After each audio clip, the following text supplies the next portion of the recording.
In about 2005, we started having pancake dreams or crepe dreams.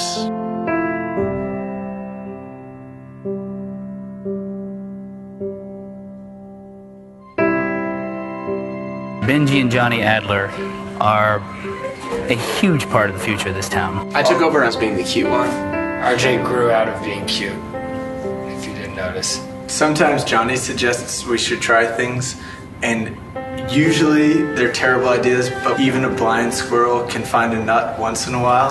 I have lots of ideas. I mean, I have big ideas all the time. They don't always happen, but somehow those guys pull it off. Entrepreneurialism was baked into the culture of my family. Everybody's passionate about their own thing, and we should be able to do what we're passionate about. Let me be really candid with you. It definitely matters who we choose to bank with. That is a serious relationship we have. Restaurants are incredibly difficult to finance. The failure rate among restaurants is very high. They can act in ways that strengthen us, and they can make choices that harm us.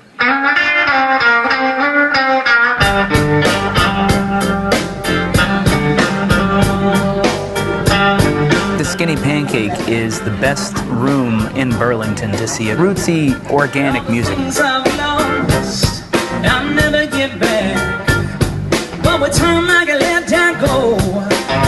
2 years now that I've been playing every Wednesday at the Skinny Pancake. And there's some really great residencies all over town, but what we have going on here on Wednesdays is a pretty special thing. I have this belief that Burlington is one of the big hot spots right now. It's got the potential to be what San Francisco was in the late 60s, what Seattle was in the 90s. It is kind of the place where, culture and nature come together in a better way than anywhere else.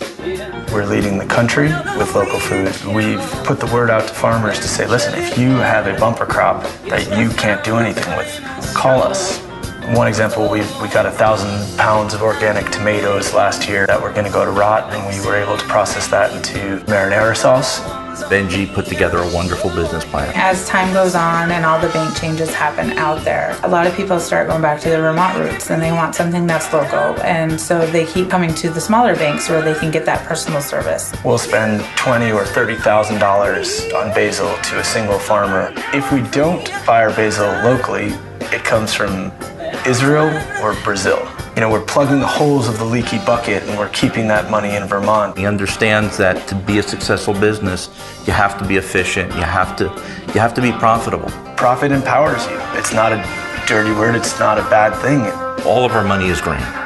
Whether you get it from the bank across the street or here, it's all the same. It's just a matter of how the employees deal with you, how they treat you. Those are the things that are important. There's an incredible power behind even a small business's purchases, and if we direct those purchases with purpose, there can be a real impact. So we say there's no cash without cause, no profit without purpose, no money without meaning. Just like everything else we do, we try to keep the money local.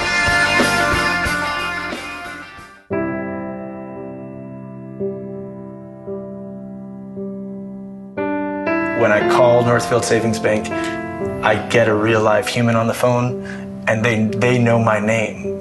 There was another bank we were working with, and they ended up getting bought to some degree. Their culture changed, and we stopped banking with them. I love this company. I have passion for it. It would be hard to convince me to start banking with somebody else because they've gained my trust. They've helped us with our dream of opening an all-local foods airport. Amanda always helps me reordering all of my deposit slips, reordering all my checks. She helps me track them. They help me with so much.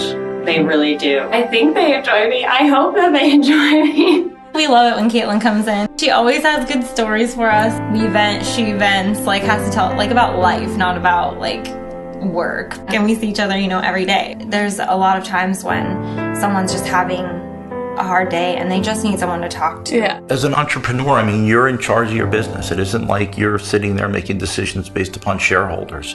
Just like, with Northfield Savings Bank. You're doing what's right for your employees, you're doing what's right for your community. That they donate 10% of their profits to local nonprofits. It's really consistent with who we are and the values we have.